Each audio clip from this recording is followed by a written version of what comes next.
Good afternoon, everyone. And for some of you, you may be in a different time zone. Good morning or good evening. Thank you for joining us for this webinar for parents and families. First and foremost, congratulations to all of our students and families who are joining us this afternoon or evening or morning. This is an incredibly exciting time, I think, for our families as you're making important decisions. And in some cases, you've already made important decisions about where your student will be attending. The purpose of this webinar is for you to be able to have FaceTime with the team at American University and for us to make sure that throughout this process, you feel supported and know what are key information so that you don't feel like you're missing out on anything as you're going through the process. And so this afternoon, we're going to talk about what's next. And there are many things that we'll be covering, everything from what you need to know about course registration to financial aid, to orientation, to housing, to the academic experience of your students, and the list goes on. But we wanted to make sure that we were able to reach out to you during this time. And so without further ado, I am Dr. Fanta Av, and I'm the Vice President of Campus Life and Inclusive Excellence at American University. I've been at American now 30 years. Hard to believe it's been 30 years, but I often say it's been 30 wonderful years. I've really enjoyed my time there, especially my work with students and our campus communities, my partners who are part of all of this. And so today I'm joined by many of our colleagues here in academic affairs, campus life, and throughout our institution. Um, I know that you've had a lot of questions, and thanks to Karyn Cassella, who is the Associate Director for Parent and Family Engagement, we've been able to take a look at some of your questions, and we promise to get to as many of them as possible. Also, you are welcome to continue to put questions through the Q&A segment here on your Zoom screen. So please use the Q&A segment for any questions that you have, and we'll make sure we respond to some of that. But again, welcome. So with that, we're going to jump right in because we have a lot to cover today, and we want to make sure we get to as many of your questions. Quickly, because I know this is on everyone's mind, you probably have already, if you haven't heard yet, you probably have received information about the fact that as we are planning to be back face to face for the fall. This is the number one question that I get from every family member, and I think it's the right question. Are we going to be face to face in the fall? The answer is yes. We are working hard at that. We're planning for a fall return. We are a residential campus, and we know how important being on a campus is, how important it is to have face-to-face classes, important to be able to meet, your roommates, your friends, and other members of the community. And truth be told, we have really missed our students this past year in this COVID pandemic. You can see right behind me, the screen saver that I have is of campus. And it is a photo of campus in the springtime. And we are right now still in the spring. And so it's a beautiful campus. So yes, we will be back in the fall. To get us ready for the fall, it's incredibly important that we have all the health and safety measures in place. And if you're not aware, we will be requiring that all new and returning students be vaccinated and have the COVID vaccine for the fall. And so we're getting the information out early enough in the process so folks can start planning for it. It is good to know that in most of the states now, those who are 16 and over are now eligible for the vaccine. We may have some international families who are on the call with us. We know that it will be a bit more challenging for those who would be coming from overseas. We promise to keep you updated. And yes, if need be, and we need to have vaccines here in Washington when our international students get here, we will make sure that we have that available. So know that we're planning for all of that. But I wanted to make sure you were aware. And yes, we will continue to have our testing infrastructure for COVID-19, but we feel very strongly that the path forward to a safe and robust fall return where our students can have as much of the experience of being on a residential campus, that the path to that is the vaccine along with other health and safety measures. So there'll be more forthcoming about that. And so with that, I will stop there and I will make sure to turn it over to my colleagues. Hello, everyone. Thanks for joining us today. I wanted to walk you through kind of the transition from high school into AU. One of the things that we've always tried to do is make sure that both students and families have the information they need to kind of make sure that they're taking off all the boxes as they're coming in. There's a lot of moving pieces. You've probably been getting information from a lot of different parts of the university already. So we want to make sure that there's one place that you and your student can go to get all that information. And so that place is actually what we call the new student checklist. So if you see in the bottom of the slide, there's a URL that will take you to our new student page. And on that page, you will find sort of a generic checklist that lists all the things that any incoming student from AU has to do before they start in the fall.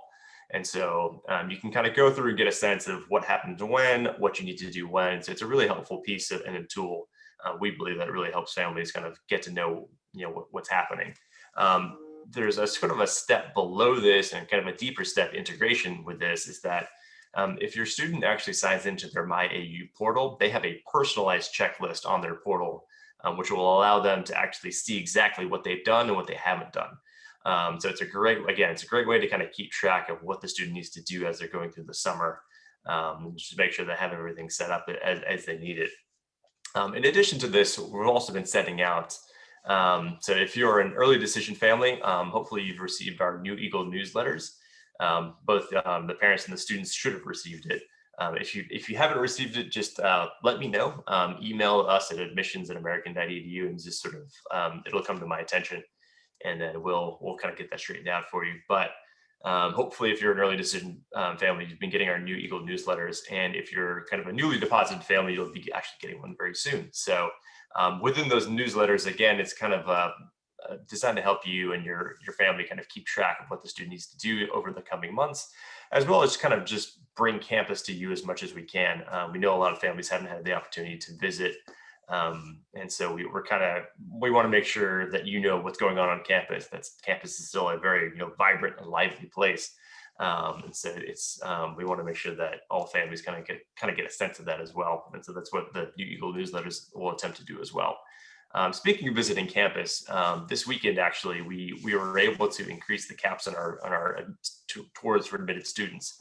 And so if previously maybe you've tried to book a tour with us and weren't able to because everything was full, I really would encourage you to try again because we did increase the caps on our tours. And so we do have more space. And so just go to our admitted student site, the admitted student page for tours.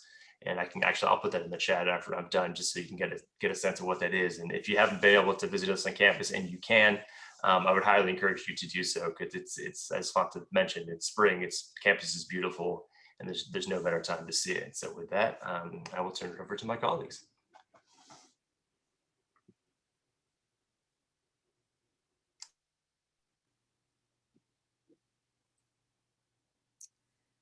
Hello, everybody. Welcome. My name is Brianna Wiedock. I am the Director of First Year Advising. I have been at the university almost 30 years, 29 years. And I've been here as staff, as faculty, as a student. I'm a double eagle. I did my undergrad and graduate work at AU. And I can attest to AU being a really wonderful place to learn and grow. So my job today is to introduce you to the courses that your students will be taking specifically in your first year. So in the AU core curriculum, it is broken down into foundation courses, what we call habits of mind courses, and then integrative courses. In the first year, your student will be taking their AU Core Foundation courses, which are 2 writing courses, a quantitative reasoning course, so math or statistics, AUX1, AUX2, and a complex problems course, in addition to intro courses in their major. I want to talk a little bit about complex problems courses and the AUX program, because those are pretty unique to AU. In their complex problems course, they will dive into complicated and current issues They get to choose from over 100 different topics. So we range from climate to migration, from justice to science fiction. And in these classes, instead of trying to find answers, they're going to be learning how to ask meaningful questions. So we are planting that seed that will help their intellectual curiosity grow, and they will use that throughout their entire undergraduate time at AU. The AUX 1 and 2 programs, I will circle back to. I want to talk a little bit about our living learning communities. The complex problem program you can satisfy through a couple of our different living learning communities. We have 4 different living learning communities. The honors program and the community-based research scholars program, your student would have applied to at the time that they were applying for AU. Our other 2 programs are accepting applications now, the University College program and AU Cornerstone. In both of these programs, your student will take their complex problems course and live with the students who are in their course in the same residence hall on the same floor. So in the University College, they take the same complex problems course. In addition to that, they have a program assistant who's a current undergraduate student who mentors them along with the faculty member.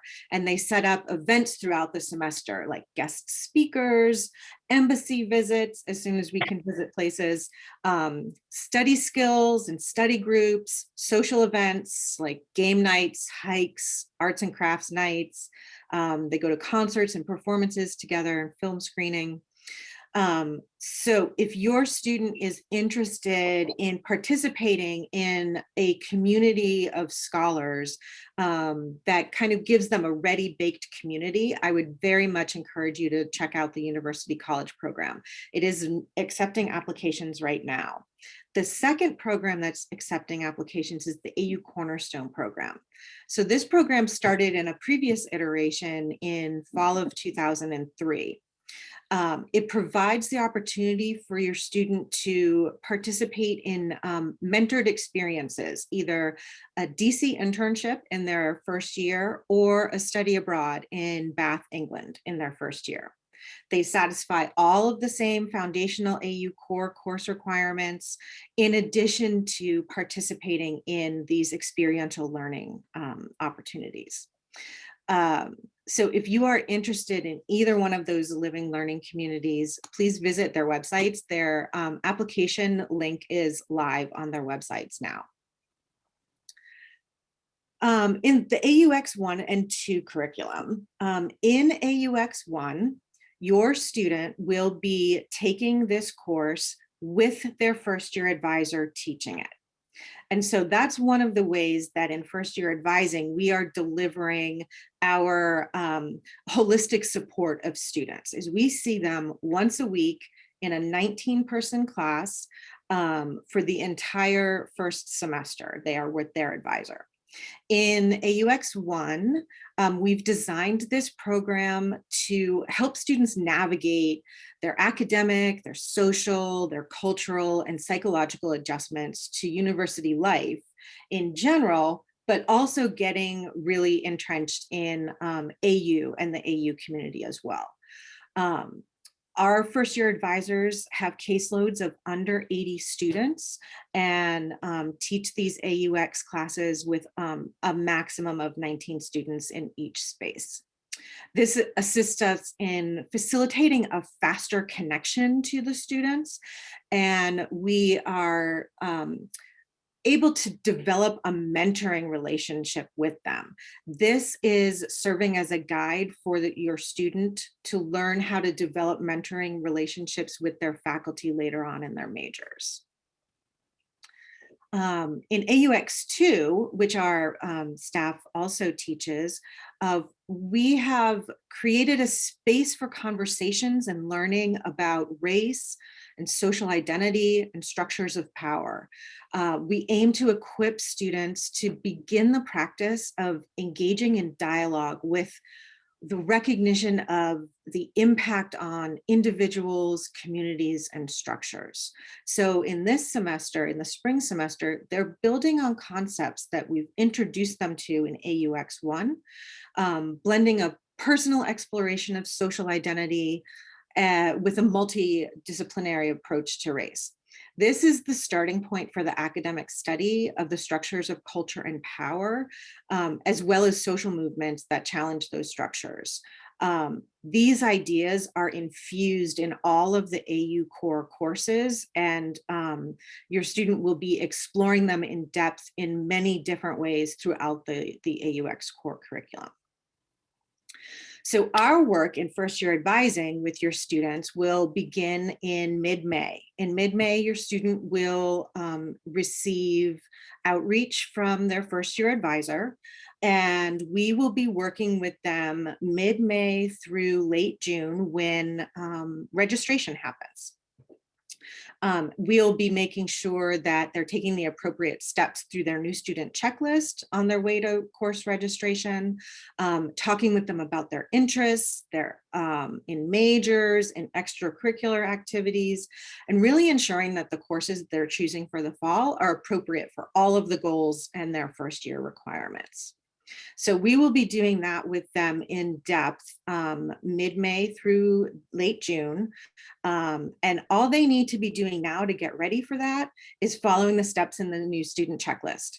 Following all of those steps will set them up for success in their course registration.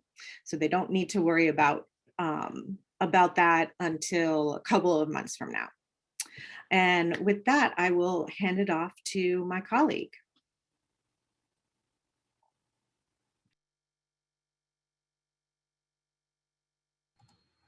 Hey everyone, it's good to be here with you all today. My name is Rebecca Rudd. I am the Assistant Director of Orientation and Transition Programs, and I'm very excited to share with you a bit about our orientation programs. So orientation at American University is a virtual program, and all students are automatically registered for our orientation program. Orientation will start at the end of May, and we'll go through the first week of August. We have a couple different offerings that make up our orientation program. So I'll talk through each of those for you. Our pre-orientation modules is an online tool that takes approximately 45 minutes to walk through. This is a great resource that highlights really all the different aspects of life at AU. Students and families are able to take these modules. Like I said, it takes about 45 minutes. The modules are available now online. So you can visit our orientation website, and that's where you'll be able to access the link to join and view the modules. The great thing about these is that once you go through them, you can go back and revisit it anytime. So lots of information that you're getting right now and that you'll continue to get. So sometimes it's easy to take it in smaller pieces. And so this is a great tool to be able to do that. Throughout our summer, we're going to be offering a variety of different webinars and Zoom sessions. So these are going to be on all different topics with information that will help you get ready for the start of your academic journey at AU. Some of our panelists today are actually going to be doing some of our orientation sessions this summer. So you'll get to see those folks again. We'll have different sessions that will give you information that you need as you're getting ready, as you're checking things off your new student checklist. Those webinars will be great tools to help supplement all of that information. There's also going to be some social events and different ways to get connected with other members of the AU community, incoming students and families. So we'll have some sessions that are just for our first year students, some that are just for our families, and some that both will be able to attend together. So we're really looking forward to building out this schedule and getting you all connected with the campus. Another major piece of our orientation program are our small group meetings. So all of our first year students are going to be assigned to an orientation small group led by an orientation leader. The orientation leaders are current AU students. We have sophomores through seniors on our staff from all the different schools and colleges from all across the country, all excited to share their AU experience with our students. So through the month of June, there will be weekly meetings where the students will get to connect with other new students, as well as get information and hear firsthand from the student experience. In these meetings, there will be different icebreaker games and just great time for community building. As I said, some of our orientation sessions are just for our students and some are just for our family members and some are for everyone together. So we're building out our schedule and we'll be sharing that information in the coming weeks as we get closer to that end of May start date for orientation. I would also add that we will be offering our All-American Welcome program will be starting in August. So if you haven't heard of All-American Welcome, get excited. We're looking forward to it. All-American Welcome will begin with the start of move-in and we'll go through the first week of classes. And this is a great time to, again, get connected with the community. We'll have a variety of different ways to get engaged, whether there are information-based events, social events. Everything that we're doing is really trying to help you get connected. We're excited to share AU with you and to welcome you into that community. So we look forward to seeing you at all of our orientation events this summer. And I will turn things over to my colleague.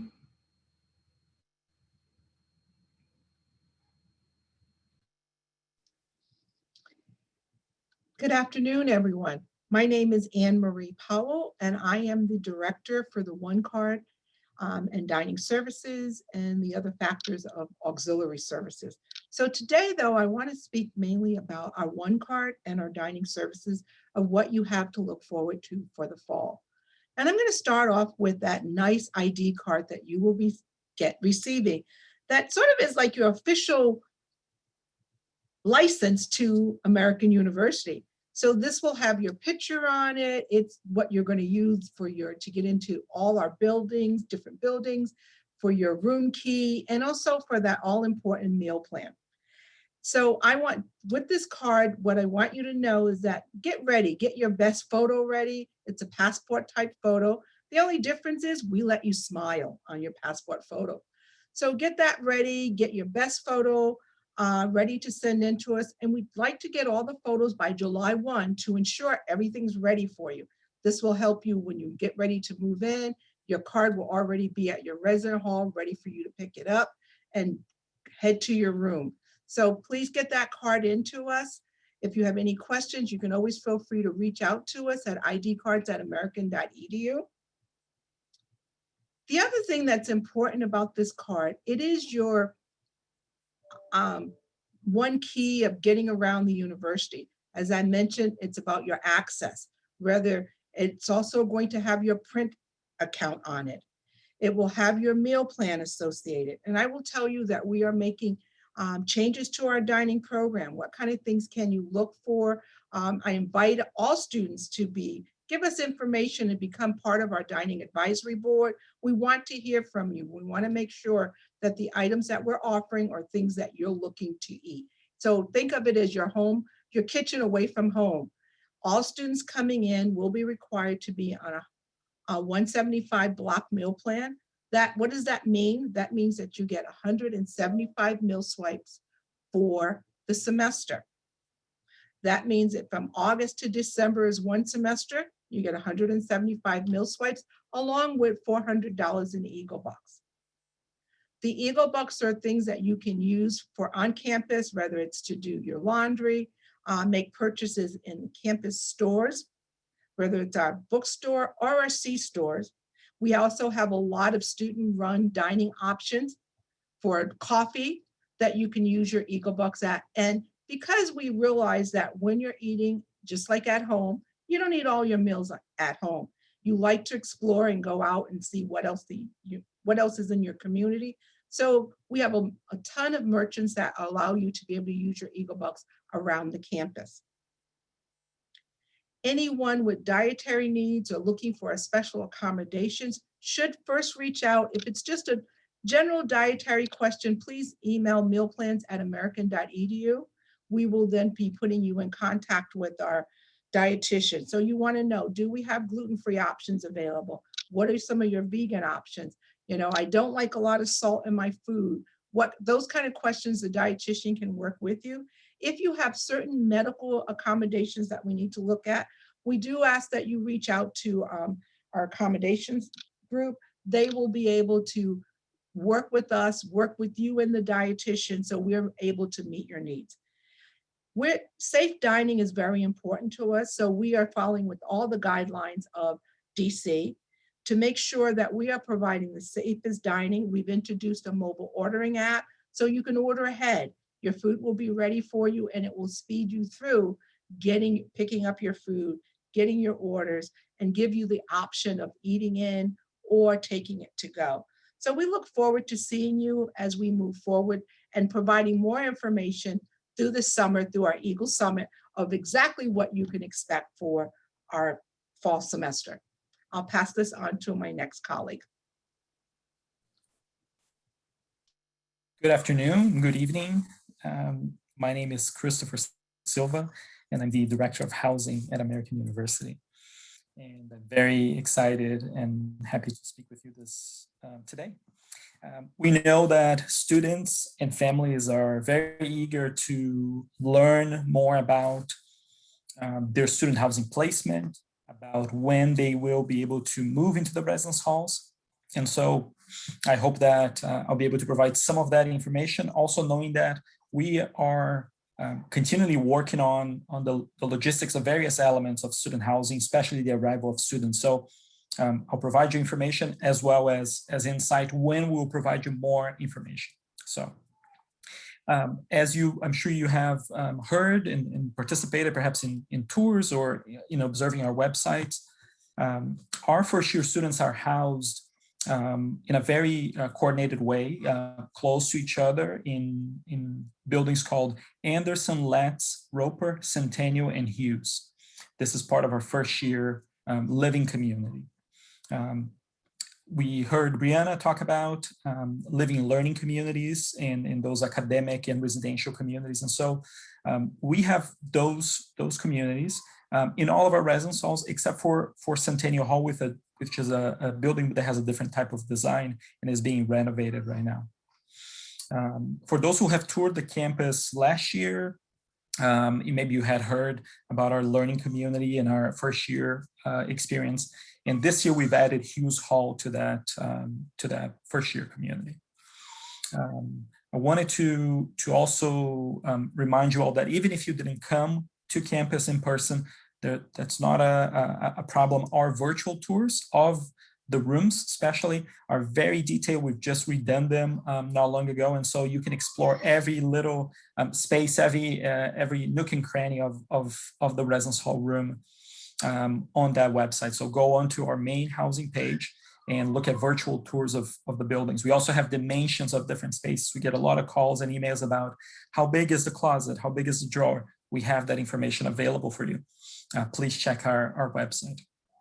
So a couple of reminders. Our student housing priority deadline is May 6th and noon. When I say priority deadline is that if you want to participate in different processes that come after, that is the deadline to follow, and we will use that to engage on the roommate matching and the room placement process. So, and it's worth noting that I know last week some of the parents and students that participated on this call were having some technical difficulties. We did work through them and address them. So all students should be able to access the student housing portal with no issues. So what happens after the housing application is submitted? Roommate selection. So if students want to request a specific roommate, somebody that they know from home, or a friend, a relative, somebody that they met online, they're welcome to do that between May 14th and May 31st. Okay, so we'll of course do that and honor those requests as long as it's a mutual approval, that both roommates approve that they want to live together and that they're part of the same community. So if they're part of the general residence hall population, or if they're part of specific learning communities, that's how we're going to match them. Specific in the learning communities, they do have to be part of the same one to be able to live together, because that has connections with their academic experience for, in the fall semester. Then once we've gone through all that roommate selection, as well as doing the randomized roommate assignment if students don't choose each other. We announce rooms and roommates by June 15th. So students will receive an email with the room assignment and with how to obtain, how to find out who their roommate is. So that is the two most important deadlines at this moment. Students are still able to work through the Academic Support and Access Center if they have any disability-related housing accommodations. Most students, I believe, have already submitted those, but if somebody still needs to submit those, please contact the Academic Support and Access Center. And then the next stage after that is, of course, moving into the residence halls. And so we are working very diligently, very hard on fine-tuning our move-in information.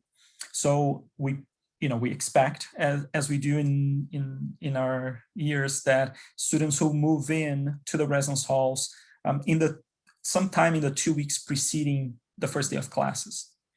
We are developing a very organized and a planned move-in effort, of course, taking into account the latest predictions on what the COVID situation will look like, so that families and students have the best and safest move-in experience.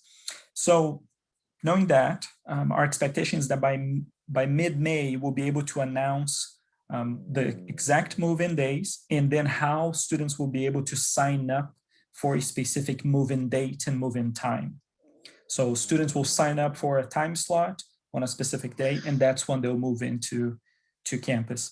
They'll be able to have an approved number of guests that they're able to bring to campus with them, parents, family members, friends, which usually we know are part of the first year experience, and be able to support them. So please bear with us as we continue to finalize these logistics. And we should have more of that information to you in mid-May. So thank you so much, and continue to visit our website or our email, housing@american.edu. And I'll pass on to my next colleague. Hello, welcome everybody. My name is Shirleyne McDonald, and today I really just want to welcome you to the AU community. And I know that this process can seem pretty daunting, but really the message today is we're here to help you through it and to help you navigate each step of the way. So the first thing that I want to make sure that you're all aware of is that every one of you, every last one of our students has a designated financial aid counselor. And the way to get a hold of your counselor is to go to our main financial aid page and select the Contact Us option on the left. From there, you'd enter the first letter of your last name, and your counselor information will appear right there, along with an option to book a time to meet with them as well.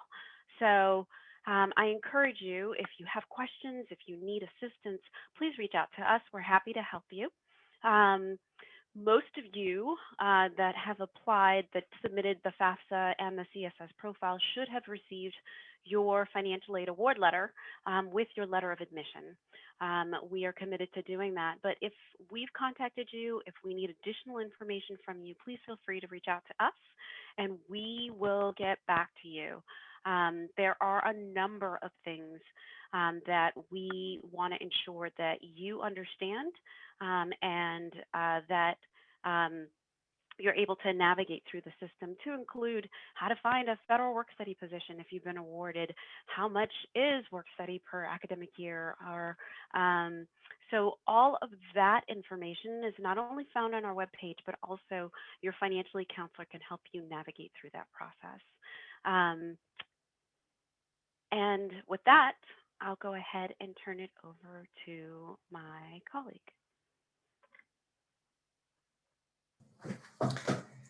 Hello, everyone. My name is Gene Logan. I am the Associate Director for AU Central.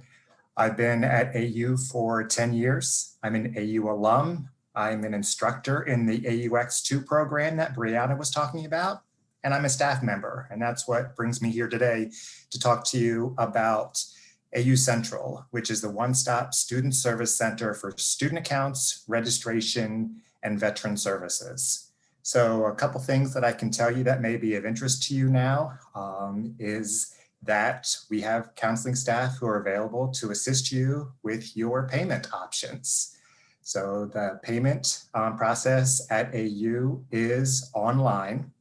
Once your student registers for their classes, they will be able to see their billing statement online. AU does bill by semester, so you can anticipate a billing statement for the fall semester that would include tuition, fees, room and board if the student is living on campus. And then again, a billing statement for the spring semester when we start there in January of 2022. Okay. The billing statement is available for the students to see, but you as a parent can be granted access so that you can view and pay that bill online as well. As I indicated, that will include tuition fees, room and board, as well as health insurance. Our students are required to be covered under a health insurance plan. So that will be listed on your bill as far as a waiver process. If you are covered under a comparable health insurance plan, then you'll be able to waive that fee. And there'll be instructions available about that when we send out the first billing notice. Okay. The fall bill is due on August 1st, but we have several payment plans where you can split that payment into 5 monthly payments beginning August 1st and continuing on through December 1st. Same thing for the spring semester. So you don't have to worry about paying that billing statement all up front. You can split it up into, more affordable payments. Some of you may be participating in your 529 or prepaid college savings plans, and we work with all of them out there. So if there's information that you need from us, you would contact AU Central and we would tell you, how we can help you to work with you so that you can access those funds from your 529 or prepaid college savings plan to send them to pay your bill. Okay. We also will be sending you out additional information about tuition refund insurance. So if your student has to withdraw from classes for a covered medical reason after the first several weeks of the semester, and you've purchased a tuition refund insurance policy through our partner GradGuard, then you can file a claim for that and get your tuition money back. So again, just ensuring your tuition fees and other costs here at the university. Okay.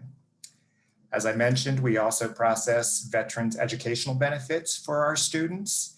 I'm going to put a couple of links here in the chat so that you can get some answers to commonly asked questions about that process, including our Yellow Ribbon program, if you qualify for that. But again, as Shirleyne said, we have counselors in AU Central who will work with you, your student, the parents, guardians, in working out a plan on how to pay for your costs here at American University. So thank you. I'll turn it over to the next person. Hi parents, my name is Karyn Cassella. I'm your Associate Director for Parent and Family Engagement here at AU. I'm also, like Brianna, a double eagle. And I actually worked at AU for about 10 years before I had my own children.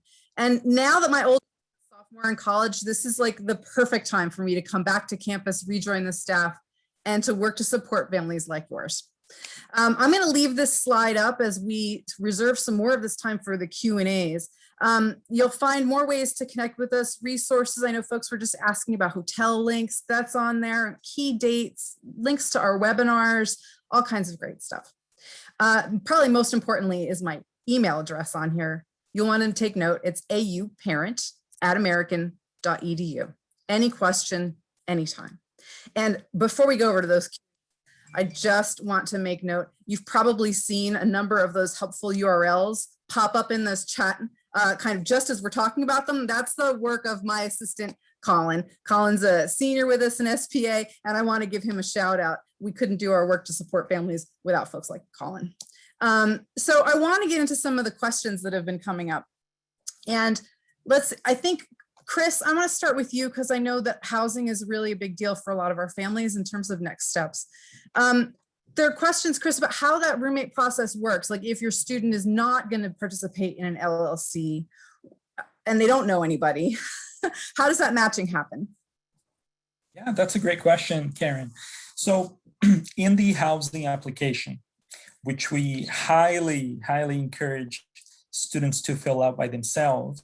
Many times families and parents are so eager to help students, ended up filling out for them. But there's part of that housing application, there is a roommate room living questionnaire. And it talks about how a student expects to live in a room. Do they like to study with music or not? Or, do they want to have friends over in the room or not? And etc. So those elements are used to match students with others. And so we use information from that form. We use the room choice. We use the student's birth gender, unless they've opted to an all gender housing placement, which there's a checkbox in the application if they're interested in that. And so we use all that information to then place students together. So somebody was asking, does that, let's call them random roommate placement, does it yield different than, is the outcome different than if you know somebody?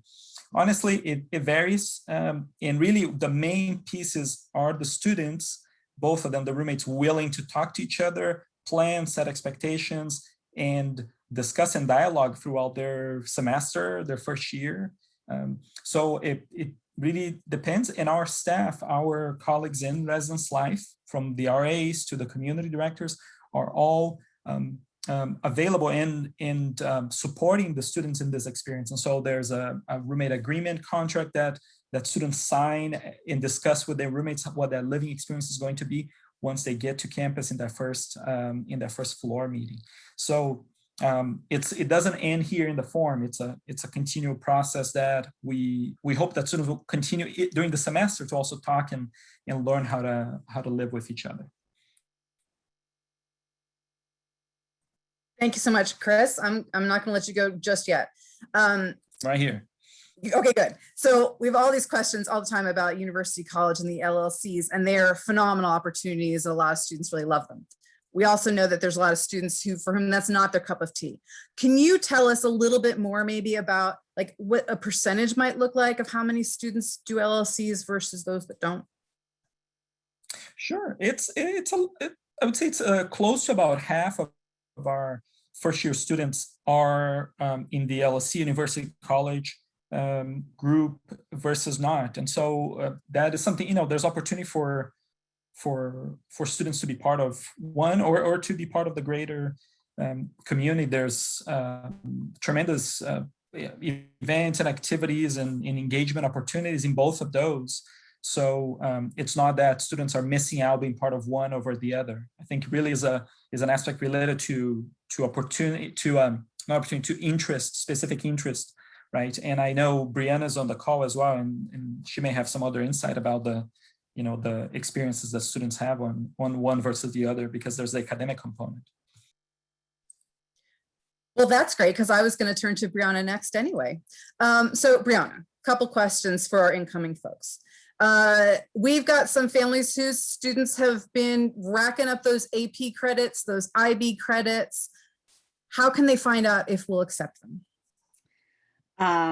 How fortuitous, Karyn, that I just got myself ready to drop this link in the chat to the admissions page for the credit by exam information. I knew it was coming. So at this link, you'll be able to see all of the exams that AU accepts. So AP, IB, the British A levels, and a couple of more. Students can bring in 30 credits from their advanced placement exams or their IB exams.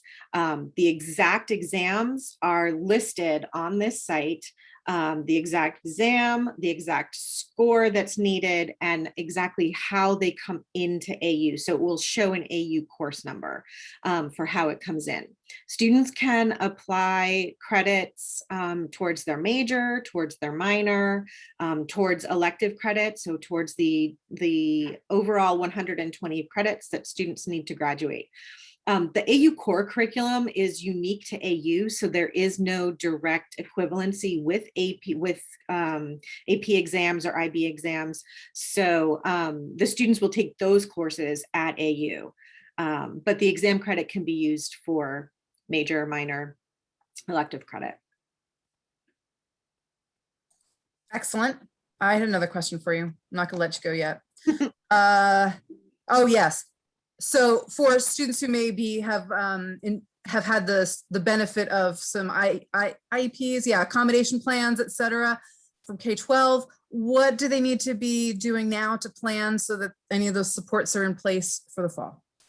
Yeah, really important question. You will want to work with the folks in the Academic Support and Access Center. This is the center at AU that houses a couple of different units. The Disability Support Services unit, our academic support, which is tutoring, our writing center, our math lab, other kinds of tutoring opportunities, professional academic coaches. So you can, the students can sign up for a coaching session with our academic coaches for things like time management and note-taking skills, learning how to read college level materials in a fast amount of time, very handy. But for the disability related accommodations, you will work with our disability support team, and all of the instructions for their process for getting registered with their office are listed on the Academic Support and Access Center page. Thank you. I've had a couple of folks who've been asking about making plans for family weekend. So family weekend, you see the dates are there on your screen, October 1st through 3rd. It'll be a mix with in-person opportunities. We'll also probably continue this, I think it's going to be a new tradition, online programming throughout October to give you the chance to kind of participate in our campus life. So stay tuned. But for those of you who are eager to make your hotel arrangements, there is information about the hotels and directions and airports, and there's a link for all of that through our family website. That URL is down below. It's american.edu/OCL/families. I had more questions about, Ryan, can you please walk us through how students claim their AU email address and perhaps underscore why their student needs to be checking that? Sure, absolutely. So the easiest way, the only way for students really to claim their address is they have to create their student account, essentially. That's within the MyAU portal. And so once they were admitted, they should have received a link to go to that page. I'll drop it in the chat as well. But so once they go through that process of actually claiming their student account, as part of that process, they'll get an email address to go with it. And the reason that's important is that all official communications from the university will actually be going to that AU email address. And so whereas us at admissions, we might have used the student's personal address or their address they created to apply to colleges, once everything that is set up with the university, then all official communications will actually go to their AU email address, and we will not email them any other way. So it's really important that the student sets up that email address and then gets in the habit of checking it very frequently, because again, if there's things the university needs them to do, it's going to go to that email address and that email address alone. Thanks. And so families, let me pick it up from there about what you'll hear from us, right, as family members. So if you're already receiving these invitations from Ryan and his team for events like this, then we've got your email address, and that's perfect. Over the summer, you're going to continue to hear from Ryan until about midway through, say July. Once your student has gone through course enrollment, then you're going to get added to my lists, and you're going to get the same communication that I send to the parents of all of our registered students. Typically, that's the newsletter that we usually send about every other week, and any other major university memos that are coming out from the president or university leadership. What you're not going to get from us are statements of bills or issuances of grades or reminders about your students' appointments. Those are going to go directly to your student. So we're going to encourage you all summer to work with your student about how you expect to receive that information and what kind of communication pattern you want to have with your student. Let's see what else we've got. I think we're answering the questions mostly about the academics as they've come in. Fanta, Yeah. I think we've had a couple parents that asked before this session, what are we doing for safety and protection on campus of our students generally, but I know there's also some heightened concerns for particularly for members of the AAPI community and some others. I mean, there's a lot of stuff going on everywhere. How are we supporting our students? Yeah, no, thank you for that question. And thanks for the parents who are asking this question. I think it goes without saying that we're all in very interesting times and where there's heightened anxiety for all of the reasons that we can imagine as we see what's going on in our nation and the world. In terms of American University and what we're looking at and what we're doing, it comes in multiple forms, right? One is when I hear the word safety, I hear safety in two ways: physical safety. I hear also safety as in health, and then I hear safety as in emotional safety. And I think all are equally important. Briefly, in terms of physical safety, we have a range of things in place around physical safety, whether it's our residence halls and how people access our residence hall, with the three sort of barrier system that we have in our residence hall for safety is important to us. We also talk about safety in terms of access to buildings, et cetera. We are an open campus, and that's important to us as a community, given where we are within DC. I often remind people we are in DC, but we're not in the middle of DC. So we're in a very residential area of DC, and I think it's important to know that and to remember that. Certainly very safe. What you will find is maybe, a student who will leave their laptop sitting in the library for 4 or 5 hours, come back, and some things like that could potentially, as I often say, walk away, what I call crumbs of opportunity. And we do send out, we do a health and safety orientation, and we'll be doing that during orientation as well. We have the Rave Guardian, which is if there's anything that's going on in DC, we encourage faculty, staff, and students, and they're automatically kind of registered for that, where they're getting alerts as things come up. So we have a range of protocols that are very robust protocols, and that we continue to monitor and to upgrade and to update. So that's where we are in terms of sort of the physical. The emotional safety is a bigger one, right? And it's emotional safety around a whole range of things as we see what's going on in the country, what we're seeing happening and so forth. It is clear that for many members of our community, these are incredibly challenging times, and they'll continue to be challenging times. And emotional safety comes in multiple forms. It comes into the community that you find. What I often say, finding your tribe matters. Finding people who you feel like you have an affinity to, people who can be there to support you, whether it's other students, but also whether it's faculty, staff, and others. We work very closely with our faculty and staff and others to understand that things that happen nationally have implications locally. So our students are not, and our campus is not divorced from the larger society. And so planning for that, being able to proactively outreach to students to check on them and see how things are going becomes important. Finding what I call brave spaces for them to be, where they can kind of process that, whether it's through intergroup dialogues and so forth, becomes important. And then, of course, thinking about the mental health support that is needed, whether it's in group sessions and things like that. Those are all the ways in which we look at emotional safety. Specifically about, what are we looking at and doing around Asian American and Pacific Islanders? Let's just say that, the incidents and the killings and things that we've seen, to say that it is heartbreaking and heart-wrenching is an understatement. And for those of us who study this and who know this, this is not new. It is not new as we've seen it, but the sheer impact of this on so many levels tells me more than ever that we have so much work to do as a society, and universities have a unique place because we're an educational institution. Our ability to help our students and help our community understand how you see the other, how you treat the other, and what is our common humanity becomes important. So it's everything from the curriculum and how we look at our curriculum and looking at diversity, equity, and inclusion in our curriculum, and the subjects that we teach, how we teach it, and making sure that it's across the curriculum so that you can be a business student, you can be a political science student, you can be an art student, but the ability to know how to work with, how to understand and respect differences, Because I often say it's not about tolerance. Tolerance is not what we're seeking. It is about respect.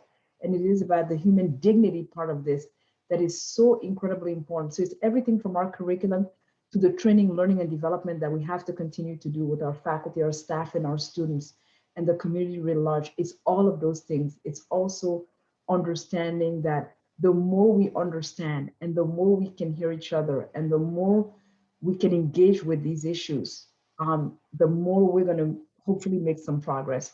But these are incredibly challenging times, and there's a lot more work that needs to be done. Thank you for those candid remarks, Fanta. I'm sensitive about our time limits here today, families. There are a number of other options and opportunities to connect with folks on this panel and from across the campus. I'm going to drop into the chat the link for the page from our folks in admissions. Ryan, do you want to share a little bit more about the RSVP page? Sure. So we, throughout the sort of the mid-cycle, we've been doing a number of virtual events for students and families. And so hopefully you've had a chance to join us for one of those, or at least your student has. We're kind of winding those down this week. And so there's a few more left. Once we drop the link in the chat, you can kind of see what's left. But if you did sort of miss anything, you want to see it, also on that page, we have a number of recordings that you can access. And so hopefully you'll get the information you seek there. But again, I would encourage you, for any academic division or program you're interested in, feel free to reach out to them directly. There's great people across campus who are always willing to answer questions, always willing to help. So don't be shy. Definitely ask questions. Thanks, Ryan. Go ahead, Fanta. The other thing that I wanted to say is, it is a team effort. As you've seen through this webinar at AU, it is about working in teams. None of us can do it alone. We have to rely on the team across the institution in many ways. But also it is a team effort with parents and families. This webinar, as we said, this is not going to be the first and last time you hear from us. As Ryan and others have outlined, you will be hearing from us on a regular basis on a range of things with the just-in-time information. We know how overwhelming it can be. And so forth. So we want to make sure that that is a commitment, and that's a promise that we're making, is to stay in touch and to make sure that we continue to make sure that information is moving. The other piece as well is that for the families, I often say, when your student got admitted to American, it wasn't only your student who got admitted to American, it's the families as well. And so as you make the decision, and if you make the decision to come to be with us, know that it will be not only the students, but our families. Our EAGLE families are important partners in this work. And as part of that work, we will continue to do orientation with you. We'll continue to talk about transitions. And as I often talk with Brianna and Karyn and others, it's about how we learn to let go while at the same time trusting. Those are all things that we'll have ample time to talk about, but I wanted to take just a few seconds to say congratulations. And we're really excited about the potential and the partnership here. Thanks to all of you. Very well said. Thank you, Dr. Off. Thank you, families. Congrats to you and your newest Eagle. We look forward to seeing you this summer and into the fall, and eventually across that commencement stage. With that, we're going to end this. We will send out links to view this recording. Just give us a day or two, but it'll be coming your way. Thanks all. Thank you. Please be well and please be safe.